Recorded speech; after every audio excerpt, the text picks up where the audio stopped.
คุณสามารถสั่งทำเว็บไซต์สวยๆแบบนี้ได้ง่ายๆโดยมือถือนะครับ Hermes เป็นผู้ช่วยผ่านโมเดล Grok แค่3นาทีเท่านั้นคุณก็ได้ภาพสวยๆแบบนี้เป็นภาพนิ่งภาพวิดีโอเคลื่อนไหวเขียนโค้ดก็ได้ทำเว็บไซต์ก็ได้แล้วก็ deploy ไปที่ VPS ออนไลน์เป็นโดเมนเป็นซับโดเมนได้เพียงแค่คำสั่งแล้วก็กดแค่คลิกเดียว Grok 4.5 S กับ Hermes สุดยอดมากๆวันนี้ Grok 4.5 X กับ Hermesเขาเองก็พยายามเคลมนะว่าตัวเองเนี่ยมาท็อป3แล้วก็เขาเองก็บอกว่าเนี่ยเขา83นะเทียบเท่ากับ Fable นะ84ตามจริงเนี่ยมันน่าจะเอาตัว 5.6 เข้ามาเทียบเนาะ 5.6 เนี่ยมันจะเทียบกับ Fable เลยนะ Opus เนี่ยคือรองจาก Fable นะแต่เขาเองก็พยายามเคลมว่าเนี่ยมันก็ใกล้เคียงอย่างนี้นะอย่าลืมว่า AI พวกนี้มันจะเปลี่ยนแปลงทุกวีคนี้มาใหม่แล้วเดี๋ยววีคหน้าก็มีอะไรใหม่ๆเข้ามานะเราสามารถติดตั้ง Grok ได้ในเดสก์ท็อปแล้วก็ CLI ดังนั้นเนี่ยตัว 4.5 เนี่ยก็ถือว่าทำงานซับซ้อนหรือเขียนโค้ดได้ดีระดับหนึ่งเลยซึ่งข้อดีของเขาคือมันราคาถูกผมดูจากตัวเลขราคานะOpus ที่ว่าแพงช่วงต้นปีที่ผ่านมาเนี่ยคลอสเนี่ยดังมากๆเลย20 เหรียญต่อเดือนไม่พอก็ต้องใช้แบบ Max แต่การมาของ GPT อ่ะก็ถือว่าทำได้ถ้าเทียบเท่าอ่ะงานที่เขาทำเสร็จเร็วแล้วก็ทำได้ยอดเยี่ยมทำให้ราคาที่มันถูกลง Grok นี่เขาเคลมว่าถูกกว่าคุณสามารถใช้ Grok เขียนโค้ดได้แต่หลายคนก็ยังเชื่อมั่นใน2ตัวนี้อยู่นะแต่ก็มีหลายคนก็ใช้ตัวเนี้ยทำเริ่มเปิดใจให้ Grok เข้ามาแล้วเพราะว่า Grok เนี่ยพูดถึง Grok นึกถึงอะไรนึกถึงวิดีโอภาพอะไรเงี้ยเขาเองก็ถือว่าทำได้ดีนะครับคลอสสร้างรูปไม่ได้เลยสร้างวิดีโอไม่ได้เลย Opus เขียนโค้ดเก่งมากแล้วก็ GPT ก็เขียนโค้ดเก่งมากๆแต่การมาของ GPT 5.6 เนี่ยมันถือว่าโอ้โหมาแซงกับ Fable เลยแล้วสำคัญนะฮะเขามีรูปภาพที่สวยมากๆอย่าง GPT Image 2แต่สุดท้ายแล้วเขาเองก็ไม่ได้ทำวิดีโอให้เขาเคยมีโซระซึ่งตรงนี้ก็เจ๊งไปแล้วแต่ตอนนี้ฮะทำให้ Grok เนี่ยดูเนื้อหอมไปเลยทันทีว่าเขาเขียนโค้ดก็ได้นะเทียบเท่ากับตัวดังๆนะแต่เขามีวิดีโอที่แบบเฮ้ยดีมากๆเลยนะคำถามคือแล้วพวก Gemini ไปไหนอะเงียบกริบเลยนะเขามีเปลี่ยนชื่อใหม่นะเมื่อก่อน Gemini CLI เปลี่ยนเป็น AGY Anti Gravity เดี๋ยวรอเวลาเขาเปิดตัวมาอีกทีหนึ่งแล้วกันนะครับเราจะใช้ Hermes เป็นแขนขาอย่างที่บอกฮะก็มีความเป็นเอเจนต์เหมือนกันซึ่งอนาคตก็พัฒนาเป็นเอเจนต์ได้เหมือนกันHermesถูกพัฒนาได้เฉพาะทางมากๆเลยแล้วข้อดีคือเขาสามารถสลับโมเดลได้แล้วเขาสามารถพัฒนาตัวเองได้อย่างต่อเนื่องเลยมีความจำไอ้พวกนี้ที่เป็นพวก harness เนี่ยมีความเป็นเอเจนต์นะฮะเขาจะมีความจำของตัวเองเซฟความจำไว้เจ้านายสั่งไว้ให้ทำเขาเก็บข้อมูลไว้คราวหน้าไม่ทำผิดซ้ำซากอีกนี่แหละคือความเป็นเอเจนต์แล้วเขาก็เอาสิ่งที่เขาเรียนรู้มาจากสิ่งที่เขาเซฟไว้นะฮะมาต่อยอดมาทำให้มันดีขึ้นบางทีเราไม่ต้องบอกเขาอะไรมากเขาสามารถมาแอพพลายเป็นผู้ช่วยที่ดีสำหรับทำงานให้คุณอย่างยอดเยี่ยมเลยไปหาข้อมูลในเครื่องคอมพิวเตอร์ของคุณหรืออะไรต่างๆเขาก็สามารถลงเจาะเข้าไปทำไฟล์จัดไฟล์ให้หรือคุณผูกเขาไว้ตั้งเขาไว้ที่ VPS ยิ่งดีมากๆเลยเขาทำงานออนไลน์ให้คุณทุกที่ทุกเวลาคุณไม่ต้องเปิดเครื่องไว้เลยคุณจำเป็นต้องวางเขาไว้สักที่หนึ่งบนโลกออนไลน์แล้วที่คุณวางได้ก็คือ hosting ที่เป็นส่วนตัว virtual private server นี่เป็นที่มาของ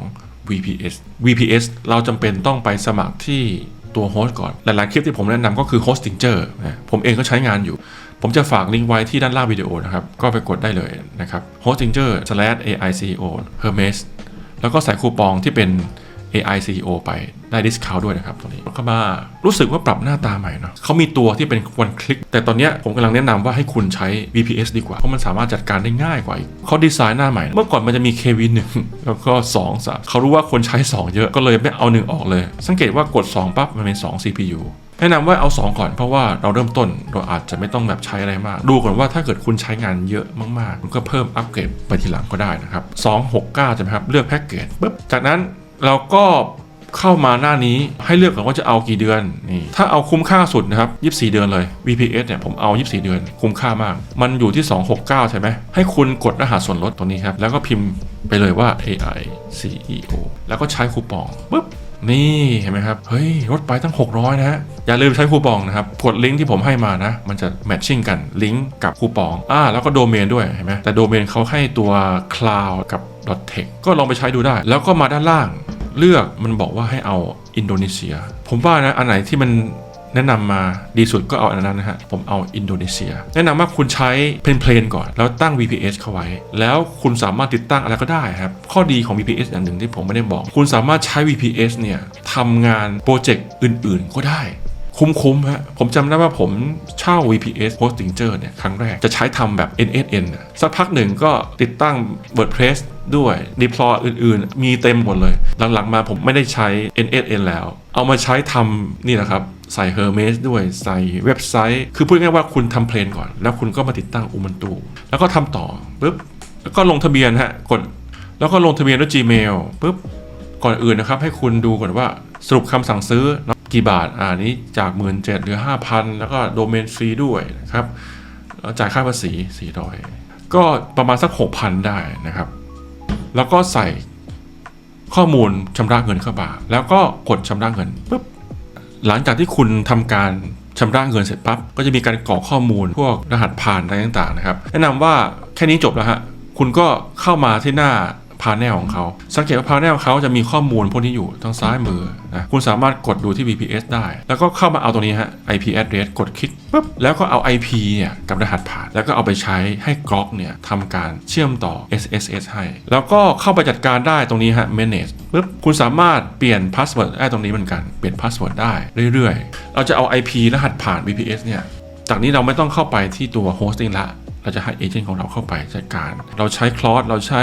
ตัวโคเด็กต่างๆเข้าไปติดตั้งอะไรก็ได้ฮะติดตั้ง WordPress ติดตั้ง NSN ติดตั้งตัวเอเจนต์ติดตั้ง Hermes เขาก็สามารถทำให้คุณได้มีปัญหาอะไรเกิดขึ้นคุณก็สั่งการเอเจนต์เข้าไปแก้ไขเพราะพวกนี้เขามีความเชี่ยวชาญในการด้านโคดดิ้งอยู่แล้ว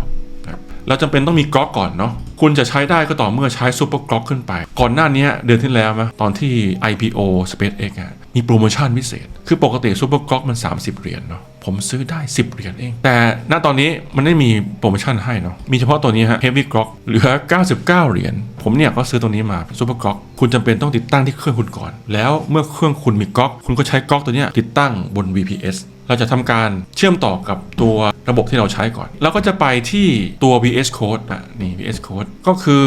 ตัวใช้ในการเขียนโค้ดนะครับถ้าคุณมี Mac เขาจะโผล่มาเป็น Mac แบบนี้ถ้าเป็น Windows ก็จะโผล่มา Windows นะดาวน์โหลดลงในเครื่องกดดาวน์โหลดปุ๊บเข้ามาในเครื่องแล้วก็ install ในเครื่องแล้วก็เปิดใช้เขาหรืออีกอันหนึ่งนะ VS Code ไหมนี่เหมือนกันเลยฮะมันคือการ copy หรือ fork เข้ามาทั้ง Linux ทั้ง Mac ทั้ง Windows นี่ตัวอย่าง VS Code นะครับหน้าตาคล้ายๆกับ VS Code เลยนะวิธีการที่คุณจะเปิดใช้งานไปที่ build นี้เรากำลังใช้ Grok ที่ชื่อว่าเป็น CLI Command Line ในตัว Terminal หรือในตัว IDE นะครับเนี่ย copy นี้มาเราเปิด Terminal ปุ๊บนี่แล้วก็กด Command Line ปุ๊บถ้าเปิดใช้แล้วก็พิมพ์ Grok เข้าไปเนี่ยฮะ Grok 4.5 High มาแล้ว always approve ด้วยโอ้ถูกใจมากๆเลยแต่ด้วยความที่ว่าเราไม่เห็นไฟล์ต่างๆที่เกิดขึ้นเนาะเราจำเป็นต้องใช้ IDE เข้ามาข้อดีคือเราสามารถ open folder ก่อนแล้วเราก็สร้างโฟลเดอร์ใหม่สมมติคุณสร้างโฟลเดอร์ใหม่คุณพิมพ์ชื่อว่า Grok หรือมีแล้วก็เปิดได้เขาจะมีหน้า welcome ขึ้นมาปิดก่อนเนี่ยมันจะเป็นหน้าตรงนี้เราสั่งมันเขียนปั๊บมันจะโผล่มาให้ด้านซ้ายมือเลยหรือจะเอาไฟล์ลากเข้ามาหรือจะไฟล์เข้าไปมันจะโผล่ตรงนี้ให้คุณสามารถเปิดเทอร์มินอลในตัวได้อย่างเงี้ยฮะเรียกใช้เข้ามาเนี่ยเขาก็มาให้คุณแล้วพิมพ์บอกเขาก็สร้างไฟล์ตรงนี้ให้มันก็ดีกว่าไปใช้งานเทอร์มินอลแบบเพียวๆเลยหรืออีกวิธีหนึ่งนะครับอย่างปกติเราใช้คลอสใช่ไหมเรามีคลอสเข้ามาฮะเราพิมพ์เข้าไปเรามีทุกอย่างให้แชทไว้โค้ดได้เพราะเราใช้ตัวที่เป็น extension ตรงนี้ก็เข้ามาไอตัวเนี้ยเป็นของมิสเตอร์เนี่ยพาเวตเนี่ยคุณสามารถใช้งานได้เหมือนกันจากนั้นมันจะโผล่ตรงนี้ฮะมันจะโผล่ขึ้นแบบนี้โผล่ตรงนี้เห็นไหมฮะคุณสามารถใช้โคเด็กได้และก็สามารถใช้กล็อกได้เหมือนกันทำรูปม้าลายในสวน Image Gen โหลดสกิลก่อนครับเฮ้ยม้าลายในสวนนี่เราก็สามารถใช้เขาเนี่ยในการติดตั้งได้นะครับเราก็เอารหัสผ่านแล้วก็ IP ไปให้เขาได้เชื่อม SSH ไปที่ VPS ด้วยข้อมูลนี้ใส่แค่ password ก็ได้แล้วก็ใส่ IP เข้าไปตรงนี้เชื่อมต่อแค่นี้เองฮะเขาเองก็จะทำการเชื่อมต่อให้คุณก็บอกเขาเลยว่าให้ติดตั้ง Hermes ให้เขา restart ให้แล้วก็เชื่อมต่อตัว Grok ให้เลยนะครับตอนเชื่อมต่อมันจะเด้งมาที่หน้าเบราว์เซอร์ให้สิทธิ์เขาในการจัดการในการเชื่อมต่อคุณก็กด allow เข้าไปแล้วก็จากนั้นคุณเองก็เอาโค้ดตรงนี้ copy มาแล้วก็เอาไปบอกเขาทำการเชื่อมต่อเมื่อเราทำการติดตั้ง Hermes แล้วเราจำเป็นอย่างยิ่งต้องมีแขนขาทำไมจำเป็นต้องใช้ Telegram ด้วย Telegram เนี่ยคุณใช้งานไม่อั้นเลยแล้วก็ข้อดีของตัว Telegram เนี่ยก็คือเขาเนี่ยเก็บข้อมูลรูปภาพวิดีโอหรือสิ่งต่างๆที่คุณคุยกับเขาได้ไม่จำกัดไม่หมดอายุด้วยข้อดีคือคุณเก็บได้ยาวๆเลยอย่าลืมนะครับให้เราเชื่อมต่อ Cloudflare ด้วยเราใช้บริการ Cloudflare เพื่อผูกโดเมนได้ฟรีข้อดีคือโดเมนของเราเนี่ยจะถูกปกป้องไว้จากพวกการโจมตีเนาะแล้วก็เรื่องความเร็วด้วยเราสามารถไปเอา API token ได้นะครับในการ edit zone DSN ต่างๆพวกนี้ถ้าเกิดคุณให้สิทธิ์เขามากเท่าใดเขาจะเข้าไปทำงานให้คุณเยอะมากขึ้นเท่านั้นการให้ API token ข้อดีคือมันทำงานได้แบบครบวงจรข้อดีคือเวลาคุณเชื่อมต่อแล้วเนี่ยคุณทำโปรเจกต์อื่นๆครั้งต่อไปมันจะง่ายขึ้นผมสามารถสั่งแบบเฮ้ยทำซับโดเมนให้หน่อยติดตั้งครั้งเดียวก็สามารถทำงานให้คุณได้อย่างรวดเร็วทันใจอย่าลืมนะครับ GOG อัปเดตหรือว่า Codex อัปเดตอย่าลืมให้เขารีสตาร์ทใหม่ผมถามเขาว่าเป็นโมเดลอะไรเขาบอกว่าเป็นโมเดล 4.5 แล้วเราสามารถกดเลือกได้นะว่าจะเอาโมเดลไหนคือบางอย่างสกิลบางอย่างเขายังไม่มีเริ่มต้นให้เขาไปหาติดตั้งสกิลไปหาเสิร์ชข้อมูลว่าเนี่ยโอเค GOG Image ทำนี้คือเขามีสมองเป็น GOG แล้วนะเขามี GOG แต่เขายังต้องการบางอย่างที่ต้อง install เข้าไปซึ่งต่างๆเนี่ยเขาทำให้หมดเลยเขาสามารถทำรูปภาพได้แล้วก็บันทึกข้อมูลไว้ทำวิดีโอก็ได้ลองทำไหมผมลองกด copy กันปึ๊บทำรูปแมวนั่งบนโต๊ะไม้แสงยามเช้าแนวซีนิมาติกสวยอยู่นะ ก็ให้เป็นรูปภาพประกอบเอ้ยย่อไม่ธรรมดานะนี่ผมเคยบอกในคลิปที่แล้วนะโปรเจกต์บ๊อบบี้เนี่ยผมใช้บ๊อบบี้ผมทำที่ก๊อกที่เป็นตัวเขาเรียกว่าตัวออโตเมชันแต่ด้วยความที่ว่าเรามีเอเจนต์ที่เป็นตัวก๊อกแล้วเนี่ยคุณสามารถใช้ก๊อกที่เป็น CLI สั่งงานเขาได้ใส่พร้อมเข้าไปให้เขาออกมาตรงนี้ให้คุณเป็นไฟล์ให้คุณแล้วก็เปิดโฟลเดอร์ให้เขาเป็นโฟลเดอร์ที่ทำครบวงจรเลยซึ่งตรงนี้เราต้องเปิดคอมพิวเตอร์สั่งงานเข้าอะไรต่างๆแต่ลองนึกภาพที่เขาว่าถ้าเกิดอยู่ข้างนอกบ้านแล้วคุณเอาพร้อมเนี่ยมาให้เขาอันนี้1พร้อม1ไฟล์นะผมให้มา2ไฟล์เนี่ยจับลากมาวางปุ๊บแล้วก็กดนี้เข้ามาแล้วก็เอารูปภาพนี้เข้าไปทำวิดีโอจากรูปแล้วเขาใช้เวลาเพียงแค่3นาทีทำวิดีโอได้เสร็จแล้วที่ผมเห็นข้อดีอย่างหนึ่งก็คือว่าเขาทำแล้วไปฝากไว้บนออนไลน์ได้ด้วยแล้วก็กดเข้าไปดูปุ๊บ Open Link ปุ๊บนี่ฮะสังเกตว่า XAI นะแล้วก็วิดีโอเจนมันมาจาก GOG เนาะ GOG คือ XAI นั่นแหละเขามีที่ฝากไฟล์ไว้ที่ XAI เป็นไฟล์10วินาทีตรงนี้คุณก็กดคลิกตรงนี้แล้วก็กดดาวน์โหลดปุ๊บเข้ามาในเครื่องได้เลยฮะอันนี้ผมลองเอาเป็นวิดีโอแบบ text to video บ้างอันนี้เป็นแบบ image to video เนาะคืออ้างอิง consistency กับหน้าตาเนาะแล้วคือคาปิบาร่ามันก็คล้ายๆกันอยู่แล้วไม่ต้องสั่งอะไรบ้างก็ได้ครับแต่ถ้าเกิดเป็นพวก text to video เนี่ยมันก็จะเอาแบบกว้างๆเลยมันไม่ล็อกมากข้อดีคือมันเร็ว 11:04 เนี่ย2นาทีฮะ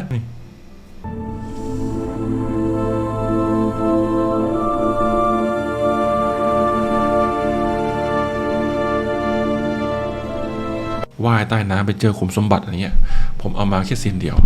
ถ้าเกิดผมให้เขาทำต่อที่เหลือทำยังไงอันนี้ที่ผมให้มานะนี่ฮะมันจะมีไฟล์มีทั้งหมด1 2 3 4 5 6 7 8 1ถึง2ทำแล้วผมบอกว่าให้เขาทำ3ถึง8ทำคลิปที่3ถึงคลิปที่8ที่เว้นไว้โดยใช้รูปบ๊อบบี้ที่ให้ไปเขาก็บอกว่าโอเคครับเจ้านายนี่คือข้อดีของเอเจนต์เขามีสมองคิดวิเคราะห์ต่างๆได้เขารู้ว่าต้องการอะไรแล้วเขาก็ทำมาเป็นคลิปที่3ที่4ที่5ที่6ที่7แล้วก็ที่8เราก็กดเข้าไปดูเลยปุ๊บพวกนี้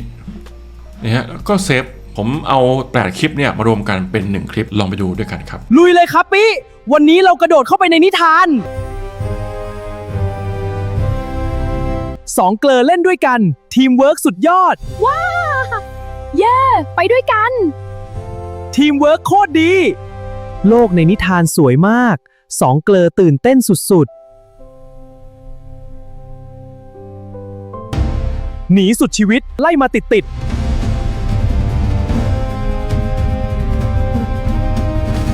คาปี้ระวังกดไลค์ช่วยชาร์จเกาะเร็ว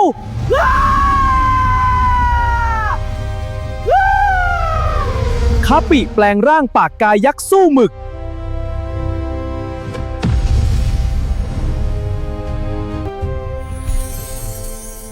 เราชนะแล้วครับปี้สมบัติแบ่งกันคนละครึ่ง ได้เพื่อนใหม่ด้วย คอมเมนต์เลข 5 อยากไปผจญภัยที่ไหนต่อ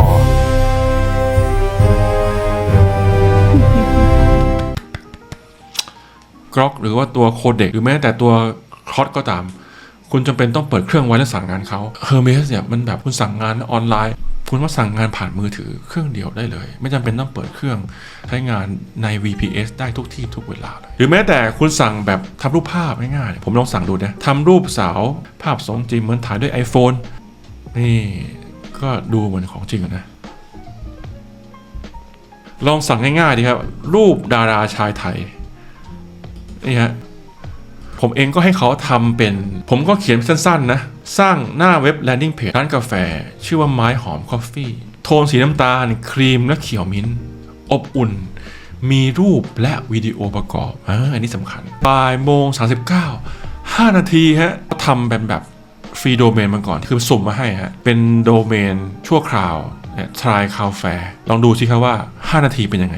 ปึ๊บโอ้โหสุดยอดครับไม้หอมคอฟฟี่มีวิดีโอด้วย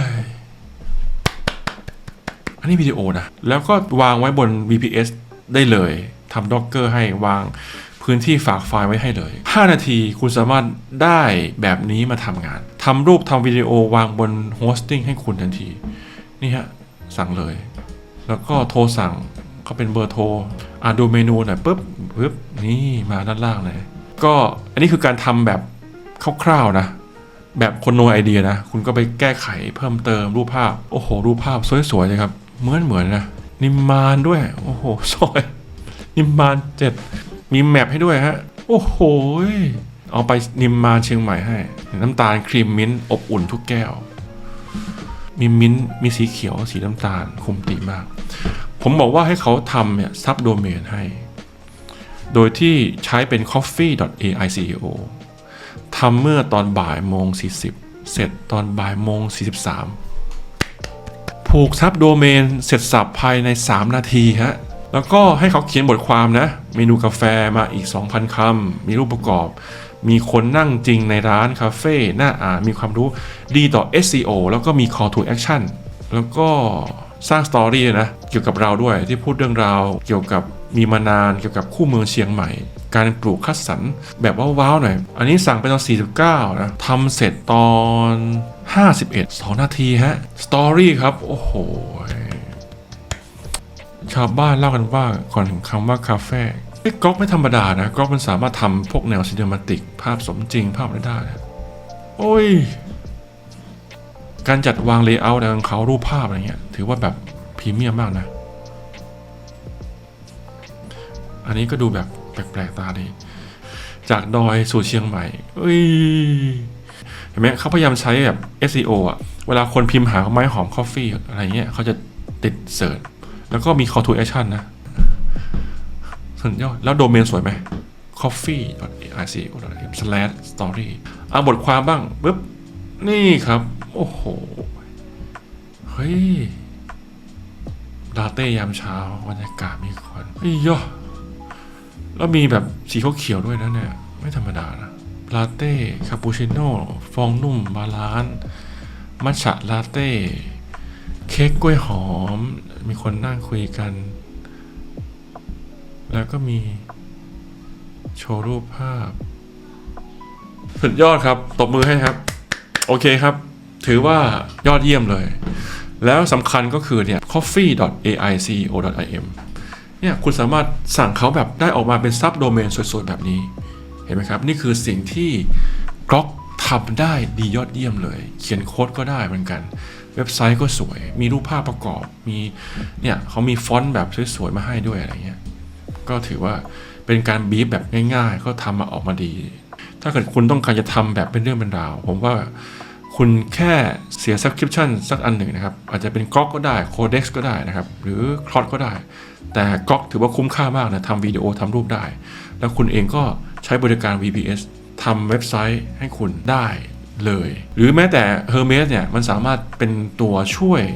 ในการแก้ไขโค้ดให้คุณได้เหมือนกันจะเอาข้อความตรงนี้เพิ่มขึ้นเอาเมนูเพิ่มขึ้นเอาหน้านี้ออกหรือเว็บไซต์มันล่มยังไงคุณก็สั่งงานกับเขาได้เลยฮะผู้ช่วยไม่ต้องจ้างโปรแกรมเมอร์นะไม่ต้องจ้างเลขาทำเว็บไซต์พูดกดพูดแล้วดูขอให้ enjoy กับ Hermes แล้วก็ Grok ทำงานผมเชื่อว่าหลายคนชอบ Hermes แล้วก็ Grok มา X กันในการทำงานครั้งนี้นะครับเขาฝากไว้ส่งท้ายนะครับฝากไว้ที่ AI4.m มีบทความมาเรื่อยๆนะครับตรงนี้แล้วก็มี AI tool ต่างๆทำวิดีโอเข้ามาจะโผล่ขึ้นมาตรงนี้ให้คุณเข้าไปดูได้ด้วยแบบอัปเดตเรื่อยๆนะมี AI tool แบบบุฟเฟ่ไม่อั้นนะครับคุณสามารถใช้พร้อมใช้ Gem ใช้ GPT โปรแกรมสกิลต่างๆได้ไม่อั้นมีโปรโมชั่นพิเศษที่ AI CEO.im แล้วพบกันในคลิปหน้าวันนี้ต้องลาไปก่อนสวัสดีครับ